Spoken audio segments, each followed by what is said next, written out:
আসসালামু আলাইকুম, সকলকে স্বাগত জানাচ্ছি। আমি আহসান উদ্দিন নোমান। আমরা বিভিন্ন ধরনের মার্কেট প্লেসগুলোতে কাজ করি, কিন্তু কাজ করা সত্ত্বে অনেক সময় আমাদের যে সমস্যাগুলো হয় সেটা হচ্ছে যে আমাদের কপালে অনেক সময় কিছু দুষ্ট বায়ার, বদ বায়ার, মানে ঘাততেরা কিছু বায়ার পড়ে। এই ধরনের বায়ারগুলোকে কিভাবে ম্যানেজ করব, এই নিয়ে বিস্তারিত আলোচনা করব আজকের এই ভিডিওটিতে। আশা করি ভিডিওটি শেষ পর্যন্ত আপনারা দেখবেন। আর যারা এখন পর্যন্ত আমার চ্যানেলটিতে সাবস্ক্রাইব করেননি, অবশ্যই সাবস্ক্রাইব করবেন, পাশে থাকা বেল আইকনটিতে ক্লিক করবেন, যাতে করে নতুন কোনো ভিডিও দেওয়ার সাথে সাথে আপনারা ভিডিওগুলো দেখে উপকৃত হতে পারেন। আর লাইক, কমেন্ট, শেয়ার তো অবশ্যই করবেনই, আশা করি ইনশাল্লাহ।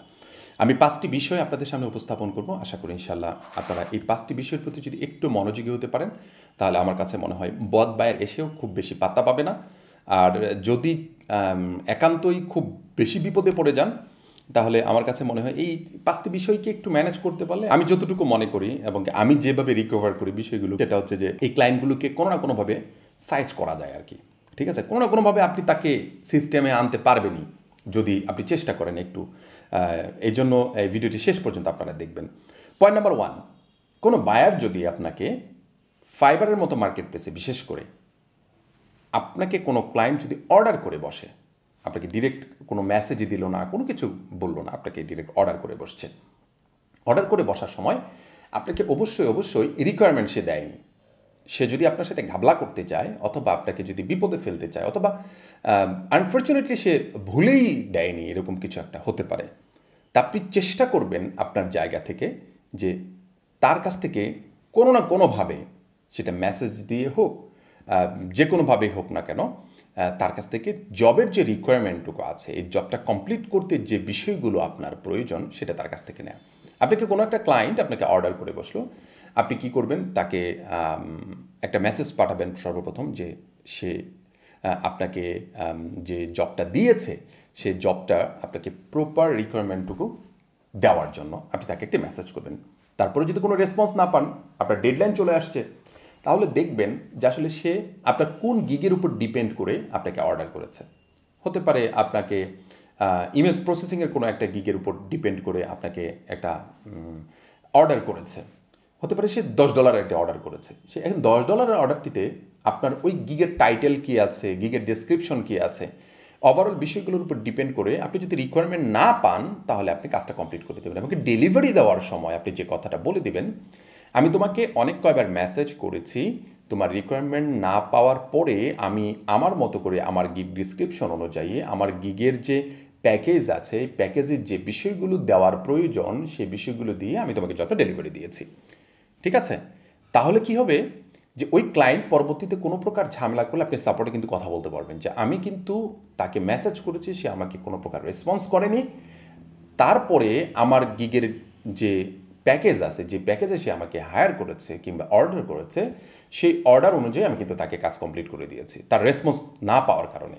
যদি সে বলে যে আমি তো তোমাকে রিকোয়ারমেন্ট দেইনি, তখন আপনি এই কথা বলতে পারবেন তার সাপোর্টে গিয়ে, অথবা তার সাথেও এই বিষয়টা মাথায় রাখবেন। অতএব কোনো ক্লায়েন্ট যদি আপনাকে কখনো যদি অর্ডার করে ফেলে, এমনকি আপনাকে যদি কোনো অবস্থাতেই সে রিকোয়ারমেন্ট দিচ্ছে না, কিংবা সে হয়তো অফলাইনে চলে গিয়েছে, তখন আপনি এই টেকনিকটা অবলম্বন করবেন।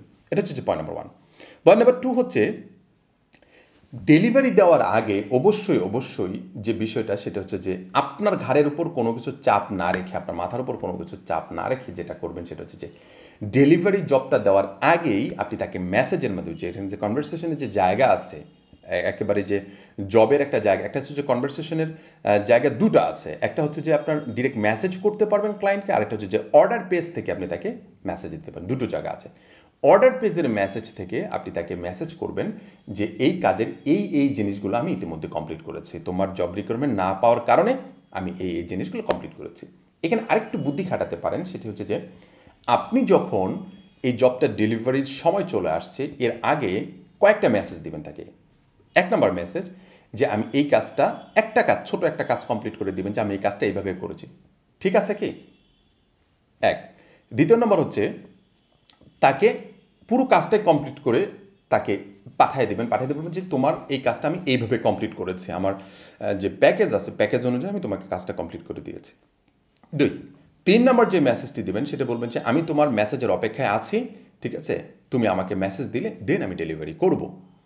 যদি তুমি ডেলিভারির সময়ের আগে, ডেডলাইন আসার আগেই তুমি যদি আমাকে মেসেজ দিতে পারো তাহলে আমি তোমার সাথে কথা বলবো, আদারওয়াইজ আমি ডেলিভারি তোমাকে দিয়ে দিব। তুমি বিষয়টা পুরোপুরি দেখার পরে যদি তোমার কোনো প্রকার রিভিশন থাকে তাহলে তুমি আমাকে জানাবে, ঠিক আছে?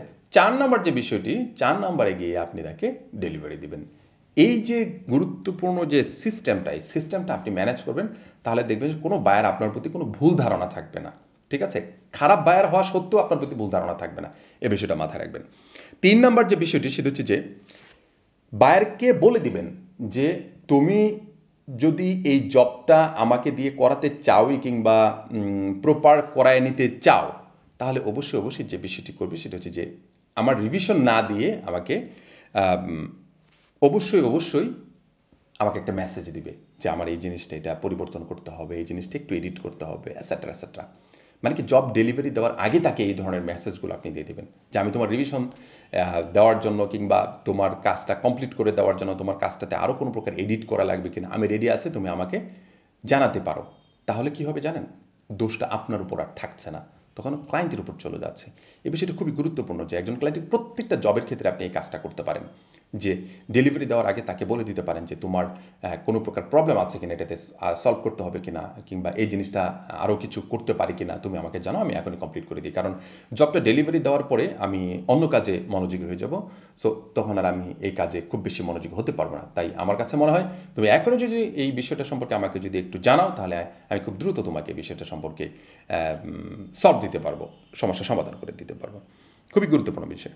4 নম্বর যে বিষয়টি সেটা হচ্ছে যে কোনো জব ক্লায়েন্ট আপনাকে দিয়েছে, দেওয়ার পরে আপনার কাছ থেকে কাজ করায় নিয়েছে, আপনি কাজ করে দিয়েছেন, সে মেসেজে বলছে গুড ওয়ার্ক, আউটস্ট্যান্ডিং, অ্যামেজিং, আরে অস্থিরভাবে আপনাকে পামসাম মাইরে আপনার কাছ থেকে কাজ টোটালি কমপ্লিট করে নিয়েছে। কমপ্লিট করে নেওয়ার পরে দেখবেন যে হঠাৎ হুটহাট আপনি চুপচাপ বসে আছেন অথবা ঘুমিয়েছেন, যে কোনো একটা কাজ করছেন, হুটহাট আপনাকে একটা মেসেজ করছে এমনভাবে যে তোমার কাজটা আমি আসলে নিতে পারছি না, আমি জবটা ক্যান্সেল, আপনাকে ইতিমধ্যে ক্যান্সেল অর্ডার পাঠিয়ে দিয়েছে। বিষয়টা অনেকটা এরকম। তখন আপনি কী করবেন? তখন যে কাজটা করবেন সেটা হচ্ছে যে এই যে আগের যে মেসেজগুলো যেগুলো আপনি করেছেন, এই মেসেজগুলোর থ্রুতে আপনি কিন্তু সাপোর্টে কথা বলতে পারবেন। তার সাথে আগে দেখবেন, ডিল করে দেখবেন যে আসলে সে মাথা ঠান্ডা করে বিষয়টাকে বোঝার চেষ্টা করছে কি না।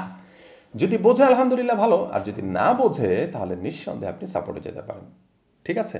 এটা 4 নম্বর বিষয়। 5 নম্বর যে বিষয়, কোনো ক্লায়েন্ট যদি আপনাকে ক্যান্সেলেশন পাঠিয়েই দেয়, কোনো না কোনোভাবে আপনার কোনো কথা মানতেছেই না, আপনাকে যদি ক্যান্সেলেশন পাঠিয়ে দেয়, আপনি ক্লায়েন্টের ক্যান্সেলেশন কখনো অ্যাকসেপ্ট করবেন না। ক্লায়েন্ট যখন ক্যান্সেল পাঠায় তখন সে তার মতো ইচ্ছা মতো একটা তথ্য দিয়ে কিংবা যে কোনো একটা বিষয় লিখে পুরোপুরি আপনার ঘাড়ে বন্দুক রেখে সে কিন্তু ফোটাবে, ঠিক আছে? আপনি চেষ্টা করবেন, ও আপনার ঘাড়ে যখন বন্দুক রাখার চেষ্টা করবে তখন আপনি বন্দুকটা আপনার ঘাড় থেকে নিয়ে ওর ঘাড়ে রাখার চেষ্টা করবেন। বিষয়টা কীরকম? বিষয়টা হচ্ছে আপনাকে যখন ক্যান্সেলেশন অর্ডার পাঠাবে, আপনি যখন এটা অ্যাকসেপ্ট করবেন দেখবেন যে আপনার ক্যান্সেলেশন রেশিও যেটা আছে, ঠিক আছে, এই রেশিওটা অনেকটা কমে যাবে, 4% 5%। এটা আপনার জবের কমপ্লিটেশনের উপর ডিপেন্ড করবে যে আপনি কতগুলো জব কমপ্লিট করেছেন। ওভারঅল এটার বিষয়ে মোটামুটি একটা অঙ্ক আছে, এইটা নিয়ে আরেকদিন কথা বলবো যে কত পার্সেন্ট কমে, এটা নির্দিষ্টভাবে বলা যায় না, তারপরে একটা অঙ্ক কষা যায় আর কি মোটামুটি। এটা আরেকদিন অন্য একটি ভিডিওর মাধ্যমে আমি আপনাদেরকে বুঝিয়ে দেবো ইনশাআল্লাহ। আপনি চেষ্টা করবেন তাকে এটাকে ডিক্লাইন করে দিয়ে আপনি আপনার মতো করে পাঠানোর জন্য। কীরকম পাঠাবেন? যে ক্লায়েন্ট এটা মিস্টেক করেছে, ঠিক আছে, আমি ক্লায়েন্টের কাজ কমপ্লিট করেছি ইতিমধ্যে, সে আমাকে পেমেন্ট না করে সে আমার কাজটুকু প্রপারলি আমার যেটা পাওনা সেটা না দিয়ে সে চলে যাচ্ছে, এজন্য আমি এটা ক্যান্সেল করছি। পাশাপাশি আপনি আরেকটু বুদ্ধি খাটাতে পারেন, জব ক্যান্সেল করার আগে আপনি সাপোর্টে কথা বলতে পারেন। সাপোর্টে কথা বলেন ক্লায়েন্ট আমাকে কাজ দিয়েছে, ক্লায়েন্ট আমার কাছ থেকে কাজ করে নিয়েছে, সে এই যে মেসেজগুলো তোমরা দেখো, সে আমাকে মানে প্রত্যেকটা কাজে আমাকে বাহবা দিয়েছে, প্রত্যেকটা কাজ সে পছন্দ করেছে, প্রত্যেকটা কাজে বলেছে তার এটা পারফেক্ট হয়েছে। এখন সে সর্বশেষে এসে কাজ যখন কমপ্লিট হয়ে গিয়েছে, সে এখন এসে বলতেছে যে তার কাজ প্রয়োজন নাই, এখন আমি কি করতে পারি? যদি জবটা ক্যান্সেল করতেই হয়, আমি একজন প্রফেশনাল ফ্রিল্যান্সার, আমি প্রফেশনালি এই মার্কেট প্লেসে তোমাদের সাথে কাজ করছি, যদি আমার জবটা ক্যান্সেল করতে হয় কোনোভাবে যেন আমার জব ক্যান্সেল রেশিওটা যেন কোনোভাবেই মানে কম্পিটিশন রেশিওটা যেটা আছে আর কি, এটা যেন কোনোভাবে না কমে। এইটা যখন আপনি রিকোয়েস্ট করবেন, তারা যখন এটা ভেরিফাই করবে আপনাকে এবং ক্লায়েন্টের ওভারঅল মেসেজগুলো যখন ভেরিফাই করার পর দেখবে যে না আপনার কোনো প্রকার দোষ নাই, জবটা যদি ক্যান্সেল করতেই হয় তখন দেখবেন আপনার জব যে রেশিওটা আছে, কম্পিটিশন যে রেশিওটা আছে, এটা কমবে না। যদিও কমে, খুব কম কমার একটা থাকবে। যদি সাপোর্ট থেকে চায় যে এটা কমাবে না, তাহলে অবশ্যই অবশ্যই তাদেরকে যদি বোঝাতে পারেন যে না, আমার এটা কমালে চলবে না, কিংবা এতে আমার কোনো প্রকার দোষ নাই, তাহলে দেখবেন যে অবশ্যই অবশ্যই এই কম্পিটিশন রেশিওটা কোনোভাবেই কমবে না। এই যে 5টি বিষয় আছে, এই 5টি বিষয় খুবই গুরুত্বপূর্ণ খারাপ বায়ারের হাত থেকে বাঁচার জন্য, ঘাততেরা বায়ারের কাছ থেকে বাঁচার জন্য। এই 5টি বিষয় যদি আপনি মাথায় রাখতে পারেন, আমার কাছে মনে হয় কোনো ক্লায়েন্ট আপনাকে কাজ দেওয়ার পরে যদি চলে যেতে চায়, কিংবা আপনাকে কাজ বুঝে নেওয়ার পরে সে যদি আপনাকে ঠকাতে চায়, তাহলে সে ঠকানোটার যে দায়ভারটা, এটার যে ইফেক্ট আছে, একটা ব্যাড ইফেক্ট আছে, সেই ইফেক্টটা যেন কোনো অবস্থাতেই আপনার উপর না পড়ে, এই জন্য এই 5টি বিষয়ের প্রতি একটু মনোযোগী হলে আমার কাছে মনে হয় আপনারা খুব ভালোভাবে কাজ করতে পারবেন, আশা করি ইনশাআল্লাহ। অন্যান্য মার্কেট প্লেসগুলোর ক্ষেত্রেও মোটামুটি বিষয়গুলো এরকমই, যদি একটু ম্যানেজ করতে পারেন। তবে একটি বিষয় সবসময় মনে রাখবেন, কোনো ক্লায়েন্ট যদি আপনার কাছে আসে, কোনোভাবে যদি ক্লায়েন্ট আপনার কাছে আসে কিংবা অর্ডার করে, সে অবশ্যই অবশ্যই আপনার এই কাজ রিলেটেড কোনো কিছু কাজ করে নেবে, হয়তো বা একটু কম করে নেবে, অথবা কোনো ক্লায়েন্ট একটু বেশি করে নেবে। বেশি করে নিলেও আপনি চেষ্টা করবেন, সর্বোচ্চ চেষ্টা করবেন ক্লায়েন্টকে ভালো কিছু দেওয়ার জন্য। ক্লায়েন্টের সাথে সবসময় সদ্ব্যবহার করার চেষ্টা করবেন। ক্লায়েন্টকে সে যদি প্রচণ্ড রাগিও হয়, সে বদমেজাজি হয়, যেটাই হোক না কেন, আপনার জায়গা থেকে যদি সর্বোচ্চ চেষ্টা করেন, আমার কাছে মনে হয় কোনো ক্লায়েন্ট যাবে না ইনশাআল্লাহ। আমার একটা রেকর্ড আছে, আমার প্রায় 2500+ অর্ডার কমপ্লিট করেছি এখন পর্যন্ত একটা আমার অ্যাকাউন্টে, ফাইবারের অ্যাকাউন্টে 2500+ অর্ডার কমপ্লিট করা আছে। টপ রেটেড একটি অ্যাকাউন্ট, বাট ওখানে মাত্র একটি ক্যান্সেলেশন আছে, একটি ক্যান্সেলেশন। বুঝতে পারছেন? কোনো ক্লায়েন্ট একবার আসলে কোনো না কোনোভাবে তাকে ম্যানেজ দিয়েছে। সো আপনিও চেষ্টা করবেন আপনার একজন ক্লায়েন্টকে কোনো না কোনোভাবে ম্যানেজ দেওয়ার জন্য। সেটা যেভাবেই হোক না কেন, কাজ যদি একটু বেশি করে দিতে হয়, চেষ্টা করবেন যেন কোনো জব যেন ক্যান্সেল না হয়। আর ক্যান্সেল হলে যে প্যারাগুলো নিতে হয়, এই প্যারাগুলো আসলে কষ্টকর একটু প্যারা। আশা করি বুঝতে পেরেছেন। ভিডিওটি যদি ভালো লেগে থাকে অবশ্যই লাইক, কমেন্ট, শেয়ারের পাশাপাশি সাবস্ক্রাইব করবেন। যদি সাবস্ক্রাইব করে না থাকেন, আর সাবস্ক্রাইব করে থাকলে অবশ্যই ভিডিওটি বন্ধুদের সাথে শেয়ার করবেন, যাতে করে তারাও দেখে আপনার মতো উপকৃত হতে পারে।